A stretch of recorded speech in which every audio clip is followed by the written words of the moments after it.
ఆకాశ మహాకాశములయందు సింహాసనాసనుడైన దేవాది దేవునికి నా హృదయపూర్వక వందనములు, స్తుతులు, స్తోత్రములు సమర్పించుకొంచున్నాను. అందరికీ శుభోదయం. ఈ దినాన జీవాధిపతి అయిన దేవాది దేవుడు నీ కొరకు సిద్ధపరిచిన వాక్కు. ఆయన దిక్కులేని దరిద్రుల ప్రార్థన నిరాకరింపక వారి ప్రార్థన వైపు తిరిగి ఉన్నాడు. దేవుని నామమునకు మహిమ కలుగునుగాక. ఈ మాటలు కీర్తనల గ్రంథము 102వ అధ్యాయము 17వ వచనంలో వ్రాయబడి ఉన్నవండి. ప్రియమైన నేస్తమా, ఇది నాన్న సూటిగానే దేవాది దేవుడు నీతో మాట్లాడుచు ఉన్నారు. వేదన చెందుతూ ఉన్నావా? దుఃఖిస్తూ ఉన్నావా? దేవుడు నా ప్రార్థన వినటలేదు. నేను ఈ లోకములో చాలా విపత్కర పరిస్థితులను ఎదుర్కొంటూ ఉన్నాను. నా పక్షాన ఎవరూ లేరు. నేను ఏకాకిని. అందరూ నన్ను ఒంటరిని చేశారు. అందరూ నన్ను విడిచిపెట్టారు. నేను దిక్కుమాలిన వానిగా ఉన్నాను అని వేదన చెందుతూ ఉన్నావా నేస్తమా? ఈ మనుషులు నిన్ను దూరం చేయొచ్చు. ఈ లోకపు మనుషులు నిన్ను హేళన చేయొచ్చు, అవమానపరచచ్చు. కానీ నీ సృష్టికర్త అయిన తండ్రి నిన్ను ఎన్నడూ కూడా విడిచిపెట్టే దేవుడు కారు. ఆయన నీ దుఃఖమునకు కారణములను నీ యొద్దకు పంపించే దేవుడు కారు. నీ బ్రతుకులో ఏదైతే దుఃఖమునకు హేతువుగా ఉంటుందో, నీ దుఃఖమునకు ఏదైతే కారణముగా ఉంటుందో వాటన్నిటినీ కూడా నీకు దూరపరిచే దేవుడై ఉన్నారు. ఎందుకంటే నీవు ఈ లోకంలో మనుషులను చూచి దుఃఖిస్తూ ఉన్నావు. కానీ నా పక్షాన నా సృష్టికర్త అయిన దేవాది దేవుడు నిలిచి ఉన్నారు. నా యొద్దనే ఉన్నారు. నన్ను లాలిస్తూ పాలిస్తూ నన్ను ప్రేమిస్తూ నడిపిస్తూ ఉన్నారు అన్న సంగతిని నీవెందుకు మర్చిపోతూ ఉన్నావు నేస్తమా? ఇది నాన్న నీ దేవుడు నీతో సూటిగా మాట్లాడుచు ఉన్నారు. ఆయన దిక్కులేని దరిద్రుల ప్రార్థన నిరాకరింపక వారి ప్రార్థన వైపు తిరిగి ఉన్నాడు. దేవుని నామమునకు మహిమ కలుగునుగాక. ఆమెన్. నిజమే నేస్తమా, నీకు అనేకమైన ఆస్తులున్నవి, అంతస్తులున్నవి. కానీ నీవు దిక్కులేని వానిగా ఉన్నావు.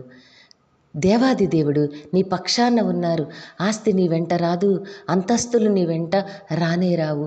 కానీ దేవుని ప్రేమలో, దేవుని వాత్సల్యతతో నువ్వు వేసే ప్రతి అడుగు కూడా నిన్ను ఆయనకు దగ్గరగా చేస్తూ ఉంది. కాబట్టి ఆయన వాత్సల్యత నీకు తోడుగా ఉంది. సో నీవు దుఃఖించకు, నీవు చింతపడద్దు.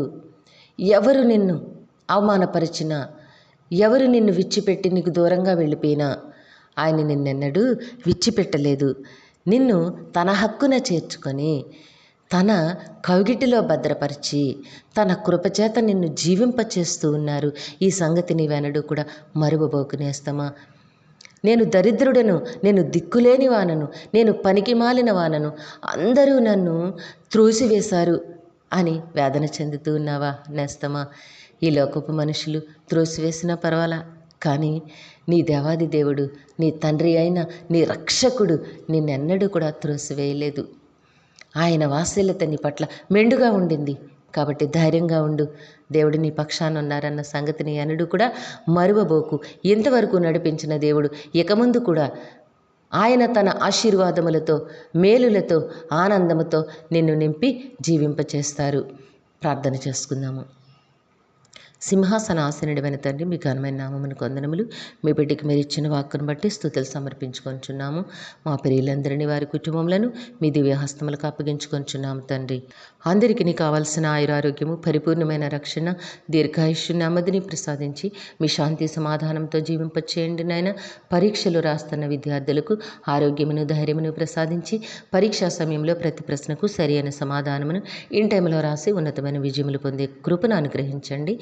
ఈ దినము వివాహములు, వివాహ దిన మహోత్సవములు, పుట్టినరోజు వేడుకలు జరుపుకొంచిన బిడ్డలందరికీ మీ ఆశీస్సులు, దీర్ఘాయుష్ను అనుగ్రహించి మీ కృపలో నడిపించండి నాయన.